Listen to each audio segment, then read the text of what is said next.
defa ilk defa İran Nisan ayında böyle bir saldırı daha önce yapmıştı. Orada biraz daha farklıydı durum ama burada ciddi bir saldırı, çok büyük bir saldırı gerçekleşti. İsrail her zaman olduğu gibi kayıplarını gizliyor. Gazze'de bile göz önünde olan kayıplarını bile çok rahat gizliyor, askeri kayıplarını. Burada ise şu anda kendi pozisyonunu kurtarmak için imajının zedelendiğini ve ciddi bir darbe yediğini göstermemek için bütün kayıplarını tabii ki gizleyecektir. Yenilmez bir güç olduğu imajı oluşturulmuştu Batı tarafından kendisinin yaptığı vahşice katliamlardan dolayı.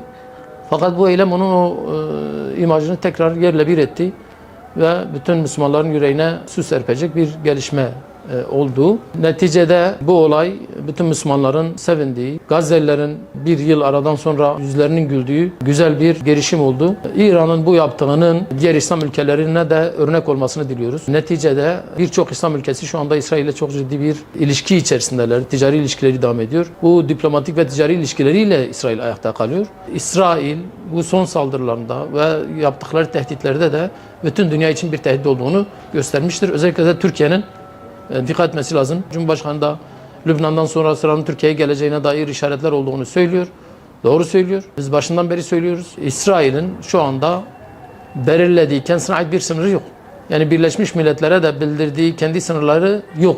Çünkü İsrail sürekli bir şekilde genişlemeye, kendi inançlarına göre onlara vaat edilmiş toprakları komple ele geçirmek için bir hesap içerisindeler. İşte onlardan gelen açıklamalarda da buna imkanımız ve kadrolarımız yettiği gün bunu yapacağız diye söylüyorlar. Burada Türkiye'ye önemli bir görev düşüyor. Türkiye, İsrail'in İran'a yanıt vermemesi konusunda da aktif bir rol almalıdır. Çünkü İsrail bu saldırganlığını devam ettirirse bu bölgede çok daha büyük bir savaşa da, çok daha büyük gerginliklere de sebep olacaktır. Ne yazık ki Türkiye'de medya hangi sahiple olursa olsun İbrani medyasının dilini kullanmaktadır. Çok kötü bir şekilde örnek olarak Hamas veyahut da işte Yemen'deki güçlere ya da Hizbullah'a direkt olarak vekil güçler tabiriyle bir nevi İsrail'in onları vurmasının meşru olduğu düşüncesini ya da algısını oluşturuyor. Halbuki Hizbullah Lübnan'da halk tarafından kabul edilmiş bir güçtür. Hamas Filistinlerin komple neredeyse ittifak ettiği bir güçtür. Yemen'deki Ensarullah aynı şekilde Yemen halkının komple destek verdiği halka ait bir güçtür. Yani bunlar hepsi meşru güçlerdir ve İsrail'e karşı mücadele ve direniş de meşrudur. Çünkü İsrail işgalci bir güçtür. Bu topraklar ona ait değildir. Hepsi gasp edilmiştir. Filistin toprakları, Lübnan toprakları ve Suriye topraklarını işgal etmiş bir işgalci yapıdan bahsediyoruz. Fakat Türkiye'de kullanılan, medyada kullanılan dil neredeyse İbrani medyasını arattırmayacak bir durumdadır. Şunu söylemek lazım. İsrail sadece silahla, bombayla bir savaş yürütmüyor. Aynı zamanda medya üzerinden çok ciddi bir savaş yürütüyor. Yani Türkiye'de kaç kalem satın alınmış? Hangi gazeteciler, direksiyonistler tarafından satın alınarak onlara çalıştırılıyor? Niçin özellikle bazı başlıkları kullanıyorlar? Niçin mesela işgalci Siyonistlerin Lübnan'da ya da Gazze'de sivilleri katlederken işte orada falan terörist vardı onu bombaladık diye ya da işte Nasrallah'ı bombaladık diye orada 500 sivil insan öldü. O sivillerden bahseden olmadı Türkiye medyasında. Bir kişiyi katletmek için 500 kişiyi öldürmek sanki caizmiş, doğruymuş, uluslararası hukuka uygunmuş gibi bir portre ortaya konuyor. Öbür tarafta çok ahlaksızca İran'ın direkt askeri hedeflere attığı füzelerden dolayı işte bunlardan bazıları yolunu şaşırırsa siviller için endişeliyiz diye haber yapabiliyorlar, yorumlar yapabiliyorlar. Ve hala bunlar devam ediyor ne yazık ki. Bu utanmazca, bu ahlaksızca, ikiyüzlüce bir tavırdır ve Türkiye medyasının bir an önce kendisine gelmesini, İbrani medyası ağzını bırakmasını diliyoruz. Türkiye acil bir şekilde Kürecik üssü, Amerika'nın İsrail'e destek verdiği hava yollarını bir an önce kapatmalıdır.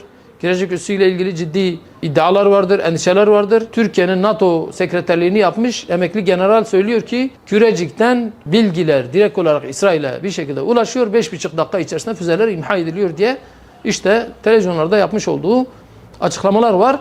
Kürecik ve İncirlik üsleri mutlaka kapatılmalı. İsrail'le diplomatik ilişkilerin mutlaka sıfırlanması gerekiyor.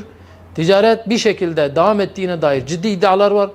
Bu ticaretin devam ettirilmesi Siyonistlerin rahatlatılması demektir.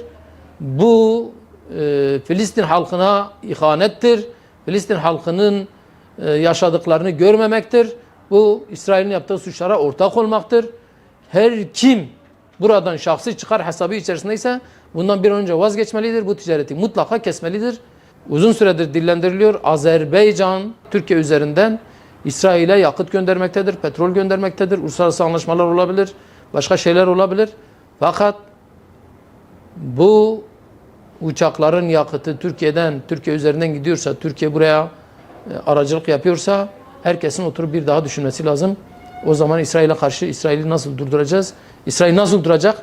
Hem yakıt göndereceğiz, hem onlara yiyecek göndereceğiz, onları besleyeceğiz, uçaklarına yakıtlarını koyacağız. Ondan sonra da onların yaptıklarının yanlış olduğunu söyleyeceğiz. Burada ciddi bir çelişki var. Tekrar biz de dillendirmek istiyoruz. Bu yakıtın, petrol sevkiyatının mutlaka durdurulması lazım.